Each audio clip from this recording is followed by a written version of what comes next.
All right, guys, welcome to Hosea 7. All right, we're going to get right into this. I am wiped out this morning for some reason. I guess that dream, it was a short one, but it took a lot out of me for some reason. Okay, let's get into this. Hosea 7 now, I think, is going to be a continuation of Hosea 6. And if we go back to the previous one and look, verse 11, also, O Judah, a harvest is appointed for you when I return the captives of my people. And it seems like the thought just continues. When I would have healed Israel, then the iniquity of Ephraim was uncovered, and the wickedness of Samaria. For they have committed fraud. A thief comes in, a band of robbers takes spoil outside. They do not consider in their hearts that I remember all their wickedness. Now their own deeds have surrounded them. They are before my face. They make a king glad with their wickedness, and princes with their lies. They are all adulterers, like an oven heated by a baker. He ceases stirring the fire after kneading the dough until it is leavened. In the day of our king princes, let me see if I read that right. Verse 5, in the day of our king, princes have made him sick, inflamed with wine. He stretched out his hand with scoffers.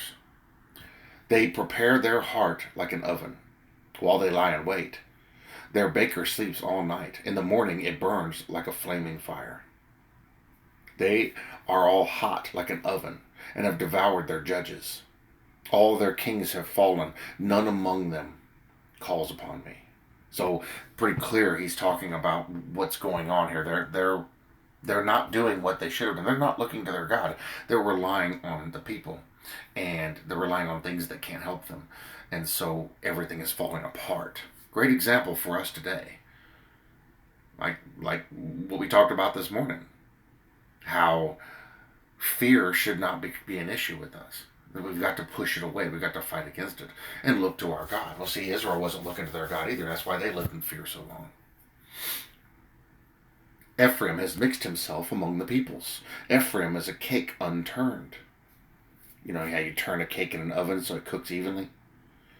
Aliens have devoured his strength, but he does not know it. Yes, gray hairs are here and there on him, yet he does not know it.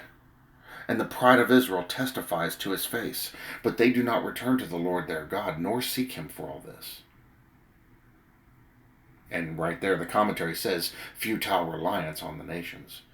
So the issues that they're having are based on them not going to God for their issues and for their problems and for their helps, but instead looking to other nations, other people. They do that today to a greater or lesser degree.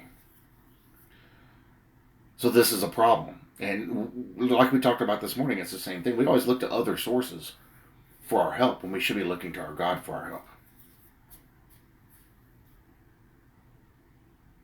And he's calling this stuff out.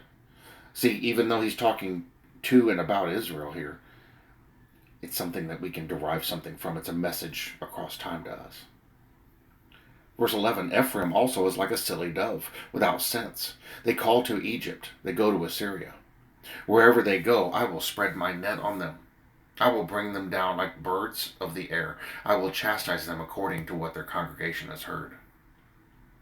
Woe to them, for they have fled from me.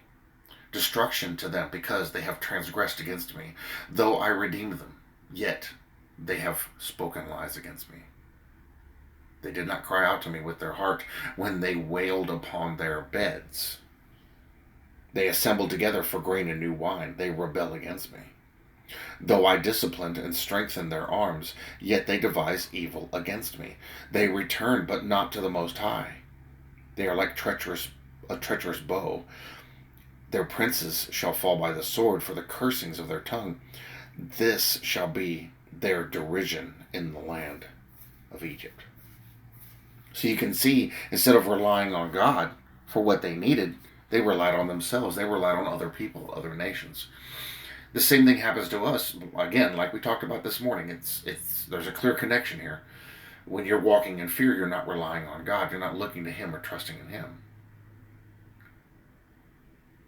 And it could be something as as simple as doing something differently, or even as simple as not doing anything at all but waiting on the Lord. Like our devotion said this morning. See, Israel didn't do that because it didn't happen fast enough for them.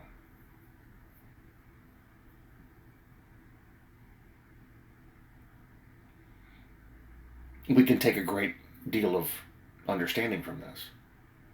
Instead of going to other people for answers, and we do this as individuals, going to other people for answers, instead of going to other sources for comfort, we need to go to God for those things.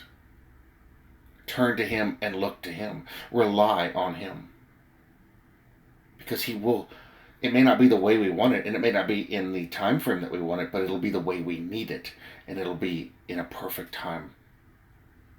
See, our perception is off. Our perception is wrong, but God's is perfect because He sees things we don't see.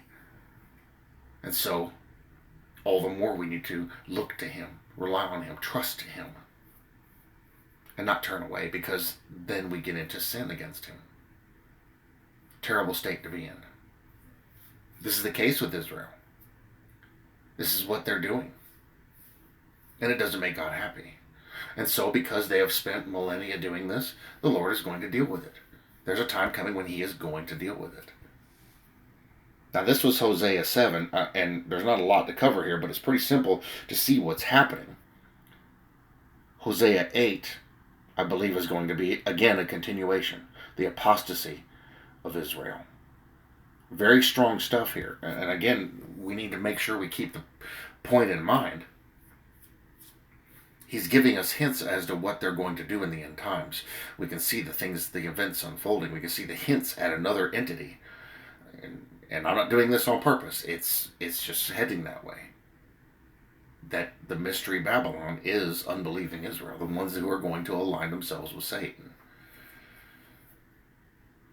But we'll read it anyway, and we'll see where it leads us and take everything we can get out of it if possible. It would be important for us to take from chapter 7, don't fear. Don't fear and don't walk the same path that others are walking. Even the ones who are called by God's name. But instead, let's figure out what the right path is and take that. Guys, I love you very much. I thank you all for watching. I just heard a blue jay outside. It's really strange this time of year. And I will see you guys in the next video.